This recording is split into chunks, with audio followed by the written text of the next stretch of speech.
ቶማስ ፓርቲን በተመለከተ ገና አለየለትም፣ ድርድሮች አሉ። አንድሪያ ቤርታ ቶማስ ፓርቲ እንዲቆይ ይፈልጋሉ።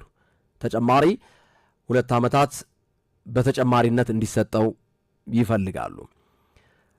አርቴታ ላይ ግን ከቶማስ ፓርቲ ጋር በተገናኘ ያን ያህል ፍላጎቱ ልክ እንደ አንድሪያ ቤርታ የገፋ ሆኖ አልተገኘም።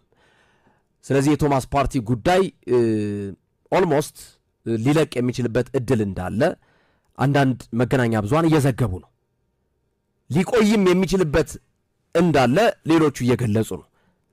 ምክንያቱም አንድሪያ ቤርታ ቶማስ ፓርቲን በአትሌቲኮ ማድሪድ ቤት ውስጥ ያውቁታል። በዚህ ክለብ ውስጥ እንዲቆይ ይፈልጋሉ። ቶማስ ፓርቲ ደግሞ ቡድናቸውን መገንባት የሚፈልጉት ሚካኤል አርቴታ በዙቢሜንዲ በዴክላን ራይስ እና በሚካኤል ሜሪኖ መሃሉ ላይ ኦዲጋርድን ጨምሮ በእነዚህ በአራቱ ተጫዋቾች ነው ዋነኛ መሰረቱን ኮለኑን አንድ ቤት ሲሰራ ኮለን ይቆማል።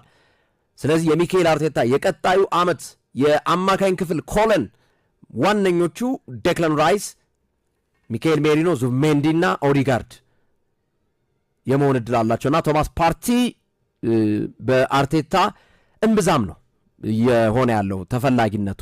አንድሪያ ቤርታ ግን ቶማስ ፓርቲ መኖር አለበት የሚል አቋም